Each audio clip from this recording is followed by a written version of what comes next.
lounging, son. Welcome back to the Comic Lounge. My name is Ryan, and I'm back with another facsimile comic. Still haven't decided whether or not I'm going to make this a thing for Facsimile Fridays. Still going to go through these. Like I've said in the last video when I did the Green Lantern, Green Arrow, DC puts out the best facsimiles for single issues, in my opinion. They put it on newsprint like it should be. The coloring isn't... I'm not trying to throw shade on Marvel's because I still buy the Marvel facsimiles as well, but it's an issue that I have with some of the reprints that Marvel does of their older stuff because the colors, they just don't look the same on this stark white glossy paper because they weren't meant for that. They were meant for newsprint and they were colored as such. So the colors always come out a little bit different. These are phenomenal. And the reason I'm talking about this one, which is Batman issue 232, is because as you can see from the cover, this is Ra's al Ghul, Ra's al Ghul, however you want to say it. And this is, you know, another one, another cover, dialogue on it. Great, you know, like gets you in it. If this doesn't make you want to pick up the comic, I mean, I don't know what will. I think they should do more of this in modern comics. I already said that before, but I'll keep saying it as long as I do comics that have this on the cover because it just, I can only imagine being a kid when this was on the stands and you have to buy it. When I Decide Robin Must Die, he dies. A Tale to Haunt You Forever. Daughter of the Demon. And you got Robin getting shot at. Just phenomenal. And I think it's kind of funny that I didn't do this on purpose. Another Denny O'Neil Neal Adams joint over here. But the reason I picked this is because Ra's al Ghul is one of my favorite Batman villains. I don't probably think that maybe necessarily a lot of people will pick him as one of their favorites. But for me, it's like, there's something about Ra's al Ghul, Two-Face, and Mr. Freeze. Those are like the ones that I really like to read stories about. The ones that don't necessarily... Two-Face probably has the most, I guess, of the three. But Ra's al Ghul is like... He's one of those villains... And I think all good villains are like this, where you kind of understand their motives. You don't necessarily think that they're completely evil. Because they just go about their mission in an evil and unsavory way. You open up, Robin's breaking through this window, and he gets fired upon by two different shooters. Boom. But then we go into the story, and we have Bruce Wayne in his penthouse, which, again, I have not read all the Denny O'Neil and Neal Adams stories, which I definitely want to rectify. That's something that, for whatever reason, I don't have the collections, but I definitely want to change that. But he's not living in the mansion. He's not living in Wayne Manor. He's living in a penthouse, which is not something I even remember being a thing, but it makes sense. I mean, they've definitely done it. I mean, they did it in the Dark Knight trilogy, right? When his manor gets blown up. Bruce has gotten the letter, "Dear Batman, we have Robin, save him if you can." And, you know, he's cancel all my appointments. I'm unavailable to everyone. Bruce Wayne will have to vacation if the Batman is to find his ward. I love this. This is such a great... I love this purple in the background. I'm really a fan of that. So, you know, we have Batman. He's swinging away from his penthouse, goes back to his estate. And, you know, even like, again, another thing that I miss in comic books, I've been talking about this for years, the thought balloons. I don't understand why they ever left. I love getting to see the inner dialogue that, you know, he has with himself, with what characters have with themselves, because I think it's safe to say that we all have inner dialogue. So I just wish we saw more of it in comics. You know, he's thinking about it, he's like, man, it's seeing it so dark as a vault, it gives him a nasty chill. And he's like, you know, maybe we shouldn't have left.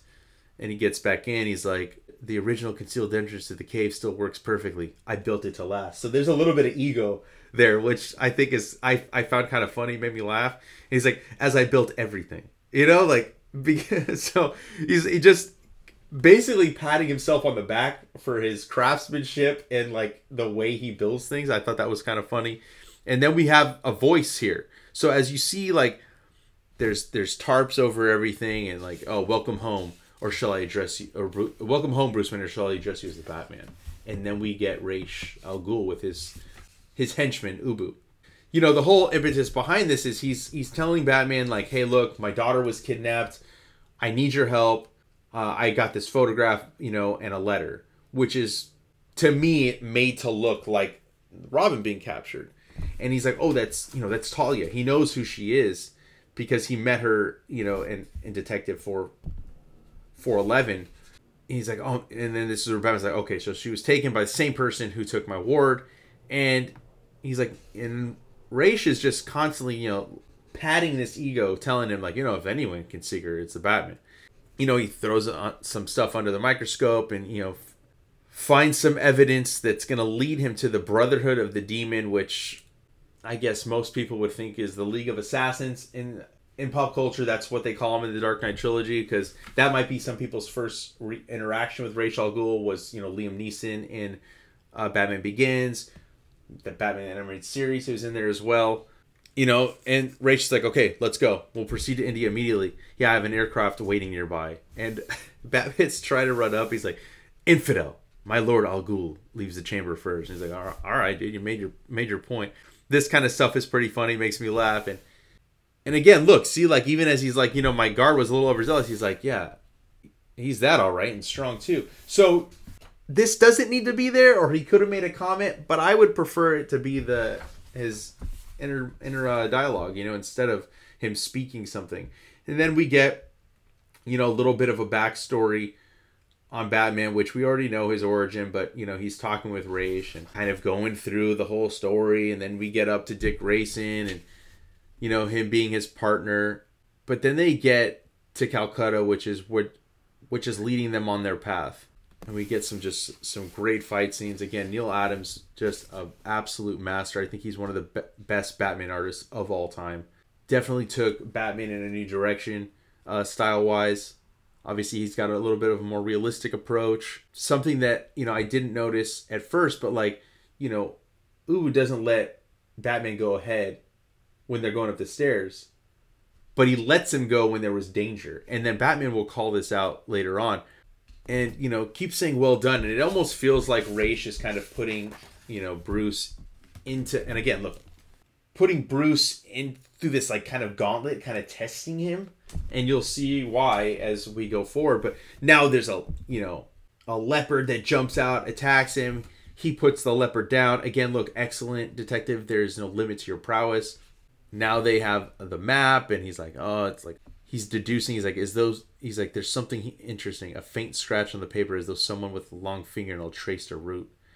And he's like, I can assume you can finance an amount exhibition. If you can't, he's like, of course, I will begin immediately. And then he's like, oh, lest I forget after you. Another funny little thing. And then we get some letters pages, which I really dig, because when you get to see these old letters pages in facsimiles, you get to see that there's some names you may recognize. Mike W. Barr. Pretty well-known comic book writers. So it's cool to see that. I've been going through some facsimiles recently and getting to see, or even reading old comics and getting to see who was writing letters. Kind of, it's cool because like they were fans too, So we get to the mountains. Batman, the detective that he is, he's tracking the footprints up the mountain. And as they're climbing, somebody shoots the rope that they're using to climb. And again, Batman swings to action, takes him out. Just love the way this tension is built, because the sniper is like kind of looking around, doesn't know what to expect, and Batman just comes up, grabs him, takes him out. And these are, brothers of the demon, guarding their lair. Batman comes in, sees Robin taken out. You see this dude wearing a mask. And then we get Batman kind of letting him know, like, I know that it's been you all along, Ra's.